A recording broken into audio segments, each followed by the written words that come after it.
Welcome into episode 1 of the Mason Brooks Show, presented by The Rogue. I'm Neil McCready. You might guess the other face there is Mason Brooks, the new Ole Miss offensive tackle.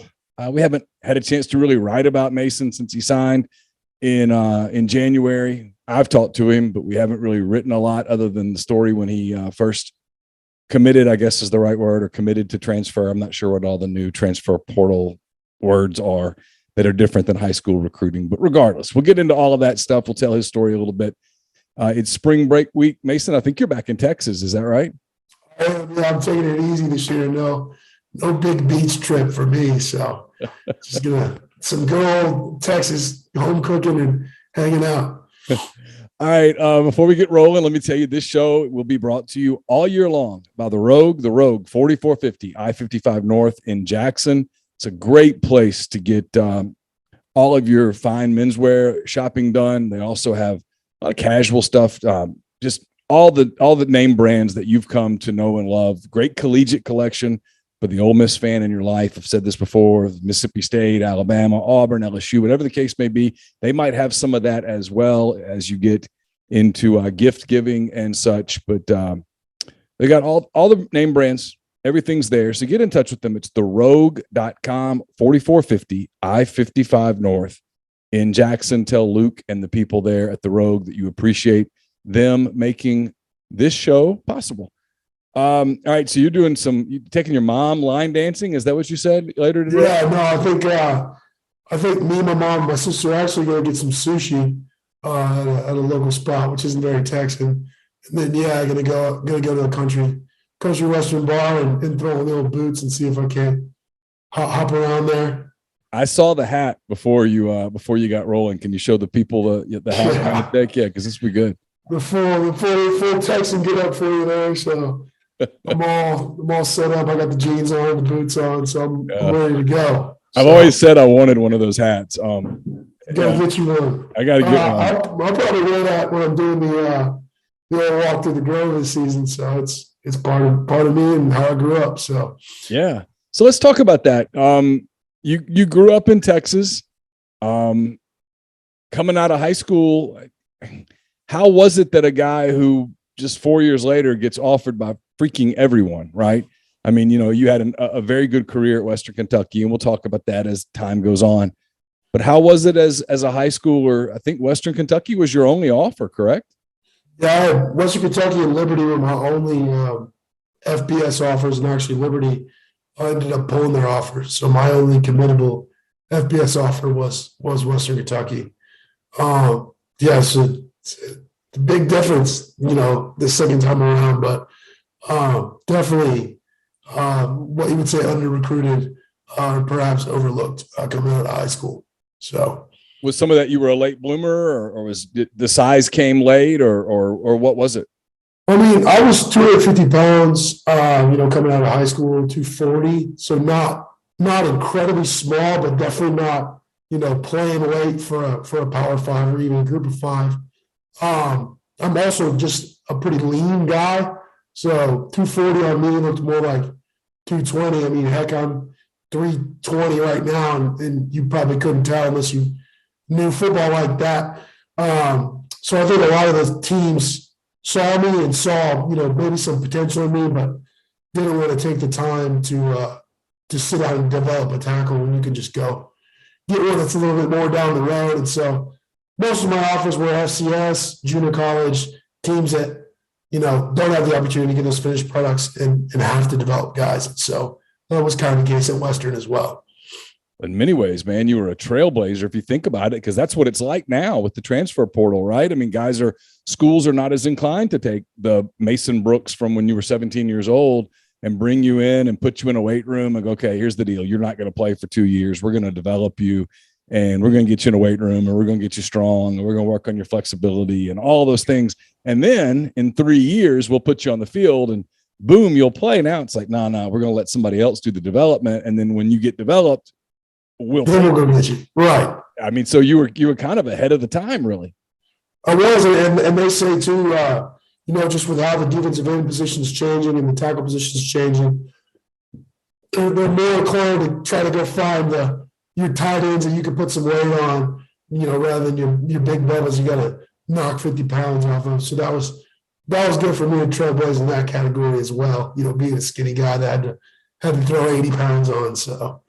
So it worked out pretty well for you, though, right? At Western Kentucky, because you got on the field pretty quickly, and you had 7 games, 2 freshmen. Yeah. I took was the only freshman in the country, I think, to not give up a sack there. Definitely in CUSA. So that was an experience. We weren't just killing the conference, but it was, being 18 and being able to go out there and play against, Highsmith and, different guys for CUSA that were good was a crazy experience for me.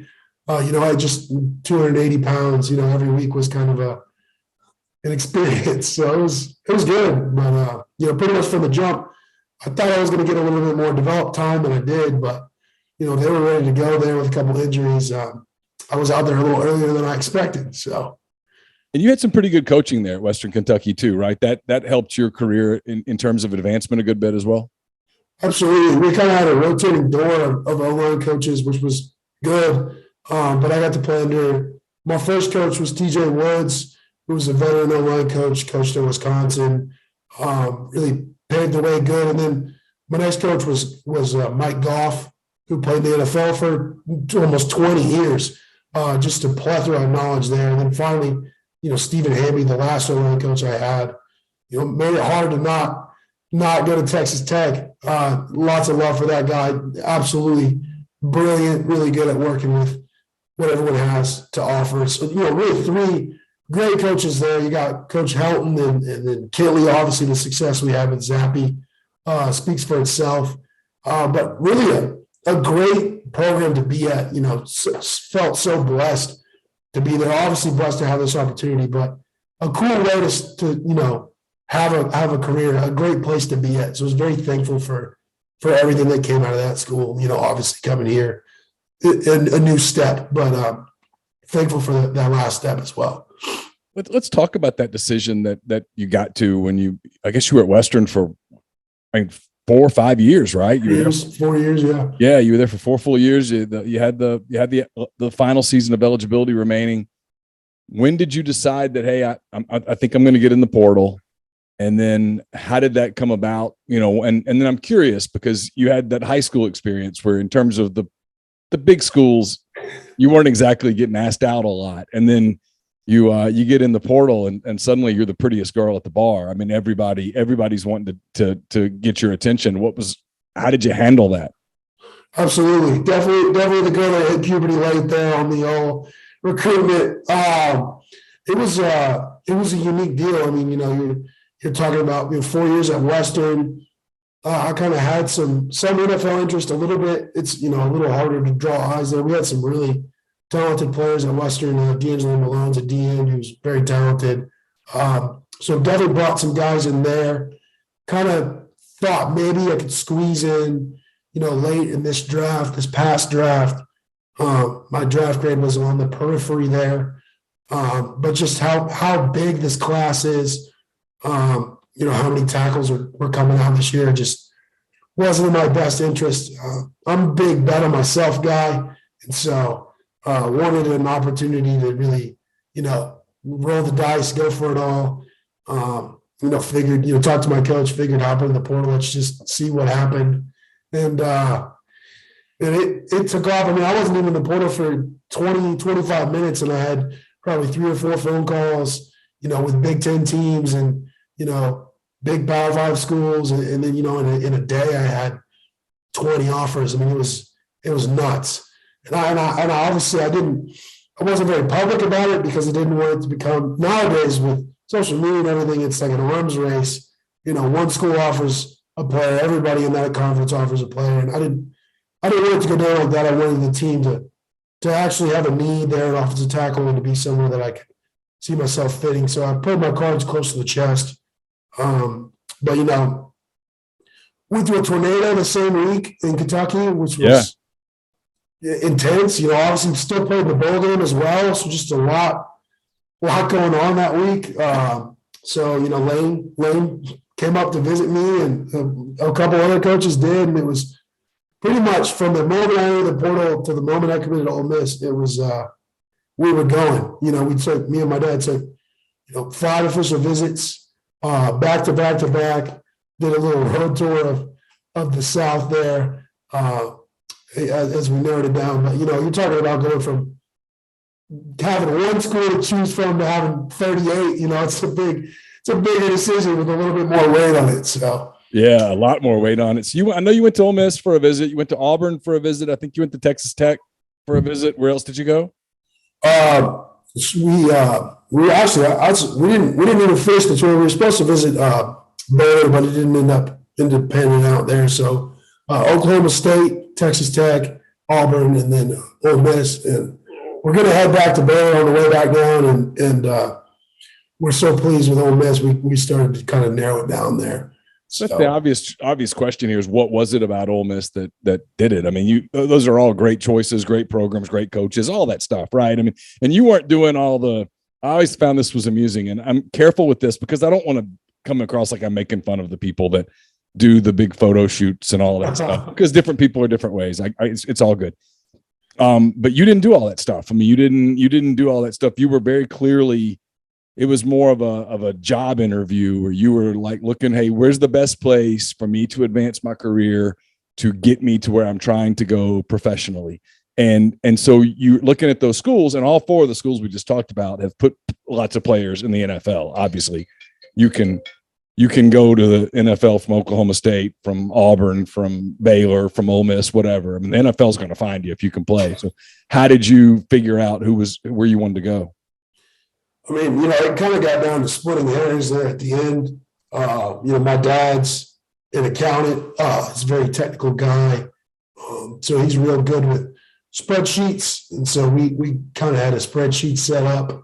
But, like you said, when you have options like that, and they're all good options, and there's pros everywhere, it becomes, very minute, in the details. And I felt like any of those schools I could have gone at, and I would have worked just as hard, and I would have, fought for a job just like I will at Ole Miss. And so I wasn't as worried about the decision. I think Ole Miss just felt like it had the most check marks in terms of there was a list of things we were looking for. Playing the SEC West is very appealing. It's not everything, but it's appealing. Things like that. We kind of had a grading system. I liked Thornton. I liked Kiffin's scheme. I liked Weiss and what he brings to the table. Obviously bringing in Dart and already having Altmaier, plus Evans. I know what Evans can do. Coming from Texas, you returning a bunch of linemen. I mean, you're talking about a team that has the right pieces there, has the right coaches there. Big fan of Savage. I think he's an excellent strength coach. Just my degree was actually a big deal there at the end. Believe it or not, I didn't graduate Western. I was 4 hours short, which was a nightmare to get into school. Some of the schools started earlier. That ended up being a huge, kind of unforeseen issue that we had there in terms of just getting into school, getting enrolled, getting eligible.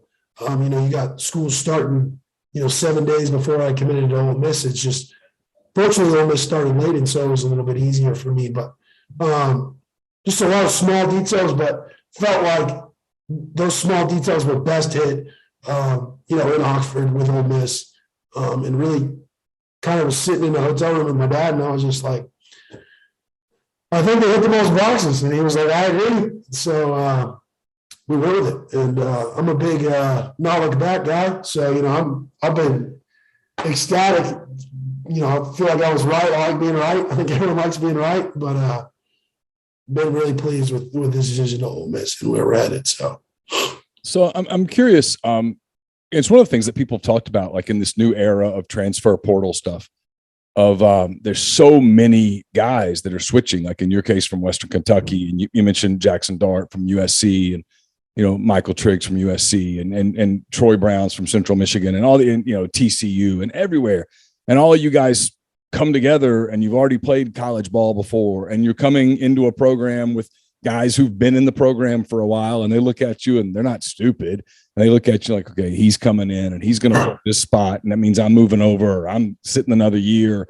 Hey, how does chemistry happen with all of that? As opposed to, I guess I'm asking you to compare it to when you went to Western Kentucky as a freshman and you're part of a freshman class and you guys are all kind of, hey, we're all brand new. Yeah, we're from different places, but we've got this in common, right? And we're going into a program with a bunch of guys that 1 year ago, they were brand new to Bowling Green, Kentucky. And so they sort of take you in. And then a year later, some guys come behind and you take them in. And it's a little more like high school on steroids as opposed to this, which is kind of professional in a way, except you're not in a pro setting. So how does the chemistry work? Yeah, I think there's no replacement for time. Obviously those bonds that you just create over time, the bonds that I created at Western, my best friend, is still at Western. There's just spent 3 years living with somebody, you get real close. And so I really do think there's no replacement for that. In terms of our generation and kind of how it's moved, in my opinion, I think we're very easygoing for the most part. I mean, you have your guys that are a little oppositional and new people coming in, but I mean, I blocked for Bailey and those guys who came in. Ty Story came in when I was a sophomore, so kind of used to having a new guy lead the team and new guys on the team. I think the best players can say, well, this guy's going to help us win. And really it's the work. You want to talk about where players bond, where you bond with your teammates. Going out, breaking bread, doing stuff like that, fishing, that's great. But I think where the bonds really formed is, working with those guys, getting down the line and running, 20, 25 sprints when you're exhausted and you're right next to them. That hard work and showing that hard work, I think earns the most respect and allows those connections to form. And I think it's good too, having a bunch of different guys come in. Obviously, like you said, there is some instability, if you will. But when you have a bunch of different guys coming in, it's kind of like your own little class. The thing for me is I'm old. I'm 22. I'm old, relatively speaking. Yeah. But the dynamic is different because there's a lot of young guys on this Ole Miss team. Not a lot of super old guys, especially in the line room. So the dynamic is a little different for me. One thing I'll say just in general about that room is, and really the whole team is they're very accepting guys. I was precautious at first just to kind of not step on any toes and find my role and be respectful of what's already in place. But the guys really, didn't skip a beat, from going out with those guys and eating dinner with those guys, whether it be, Altmaier or I live with Kale Nation and Broker. We started smoking meats in a smoker, 3 weeks ago, and now we're making brisket. Stuff like that where just not really a beat miss to going out with Eli Hacker and hunting pigs, things I, grew up doing. I think just when the team is one that wants to win and the collective mindset is let's go do this mentality. I think as long as the person that's next to me was working just as hard or harder than me, I'm good. If they're from, here, or if they're from a D3 school, it doesn't matter to me. Not everyone shares that thought process, but I think that's, the best way to be successful in this new, like you said, professional-esque free agency, mock NFL, world that we live in with this portal. And that's what it is. That's exactly what it is. It's, Lane Kiffin has referred to it as free agency for, better part of 2 years now. He's right. And he's right. It's kind of, for guys like you, it's getting you ready for what the NFL experience is going to be like. Spring gets started on Tuesday. We're taping this on Wednesday afternoon. You've been doing this a while. I guess when you were at Western, probably for year after year after year, spring football probably, I'm guessing, was probably a little laborious at times. When it's new like this, do you catch yourself having some excitement about it? It's funny you say that. I was literally sitting in the car, on the way back to Texas, and I was like, man, I'm usually not dreading spring ball, but like, oh, Yeah. here we go again. But like I said, I feel like it's a challenge. I got all new guys. I've never put the pads on with these guys. It's a new scheme.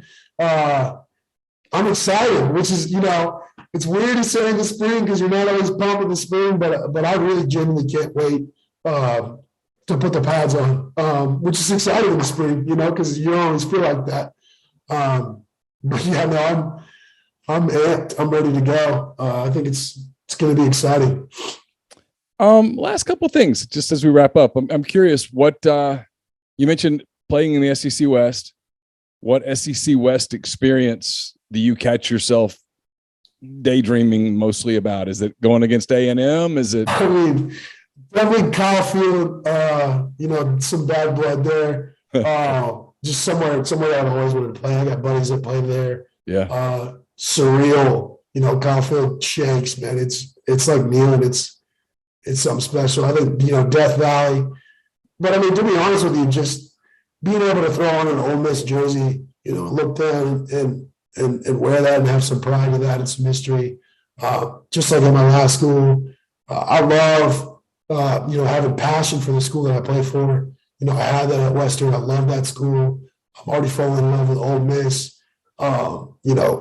There's literally nothing that replaces that feeling, that you get when you really care about your team and winning. And so I think just every game taking the field is going to be great, but definitely coming home, playing in Texas is going to be a neat experience for me, 100%.